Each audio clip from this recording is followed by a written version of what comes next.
Okay, so for Photoshop, you'll open Create New, go to Custom. For this one, you can do it in pixels or inches. I told the students to do it in inches, 10 inches wide by 5 inches tall, 300 pixels. And go to Create, and then that's gonna open up their new window for them to create in. For this one, I had them go to Open,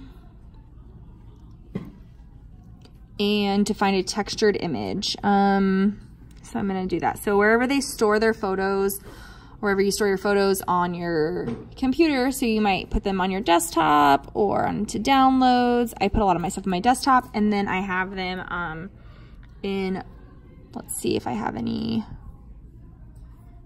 upload. Desktop clutter is where I keep a lot of my stuff. Okay. So then now that I'm in here, I'm gonna just find, I'll just use this one as an example. So here is a nice like beach background. That's my background, as you can see down here, so background. And then I'm just going to click it with my left finger. So if you can see what I'm doing, I don't know if that'll work. Okay, so let's see. So that was a brand new one that I opened. I go with my left finger. Can you still see the screen? So here's the mouse. With my left finger, I click down. With this finger, I move it around. So my left hand does not let go. As long as I'm holding down my left hand, it'll be fine. And then I can keep dragging, right? I can lift up this hand because my left hand is pressed down. So just drag it over to this tab, and then I hover it above the white. And then as you can see, this finger has not let go yet, but this has. But I can let go now, and it'll plant it down onto my paper, or my, you know, what my paper would be. I can zoom out by hitting Command minus or Control minus on a PC. So then the next thing to do is to stretch this to fill in that white space. So I just grab the corner by using this tool, Miss Scootin, this tool in the corner, the Move tool. Click on that. It's asking me if I want to apply the change, but these transform control tools are on. So in this top corner, you can see Show Transform Controls. If I unclick or re-click, that's how you get these little things in the corners to show up. So I'm gonna stretch it.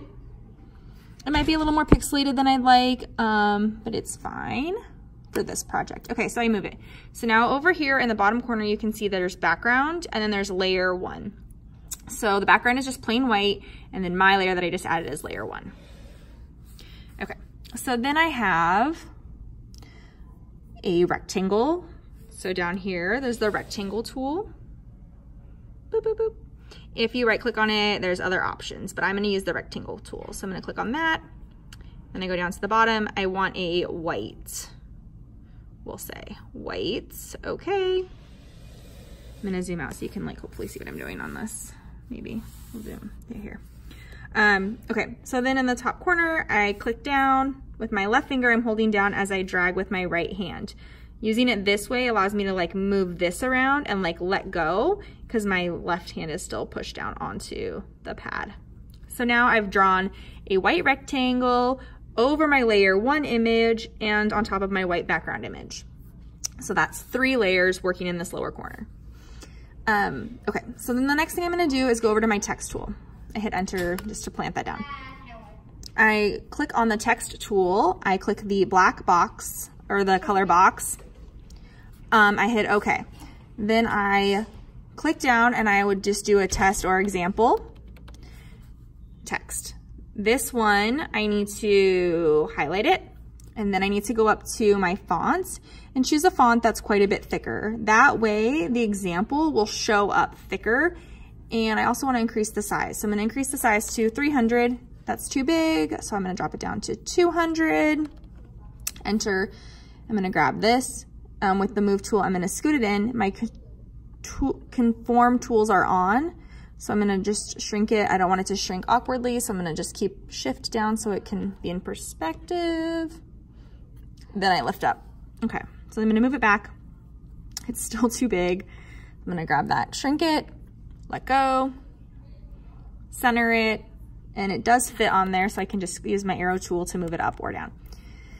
Then I hit enter. Always hit enter after you're done resizing it. Okay, then I'm going to, as you can see in the corner down here, I have 4 layers. I have my word in black, my rectangle in white, my picture, and my background. So I'm going to select example layer. I'm gonna hold down the control key or the command key if you're using a Mac. I'm gonna select the rectangle. I'm gonna merge these. So I go up to the top, I go to layer, merge layers, just those 2. So now as you can see over here in the right corner, I have example and the rectangle box have become 1 layer. Then I have layer 1, which is my image, and then I have my background, which is just the white background. Now that that's done, I can go back up to this top corner, grab the magic wand tool, click on the black letter E, and make sure that I have the continuous box deselected. So right now only my E is lighting up. I want to have the little highlighting thing happening to all of my letters. So you can kind of see that if you zoom in. Can see how they're like dancing little lines around those. I want them on all of the letters. That way, when I hit delete, my black goes away and I'm left with just my texture coming through that open space. And then I hit enter. And then I go to the side over here again and I select all 3 of these layers. I have to unselect. So there, right now you can see that this box is locked. I want to unlock that. So now I select all of these, control, and then I select each one of those. So I have all 3 selected. Then I'm gonna go to layer and I'm gonna go to merge visible. So now they're all on 1 layer. It's put all of those layers together. Then I take my magic wand tool, and this one I'm gonna say continuous.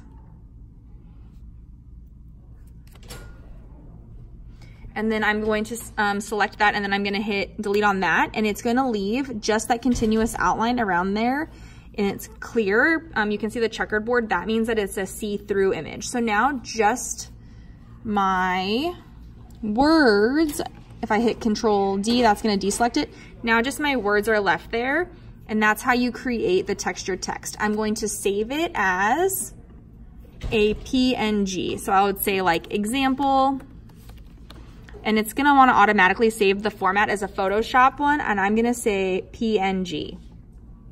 PNG is gonna allow it to be see-through if I wanna put it onto a website or other things, so that's why we save it as a PNG. So I'm gonna hit save.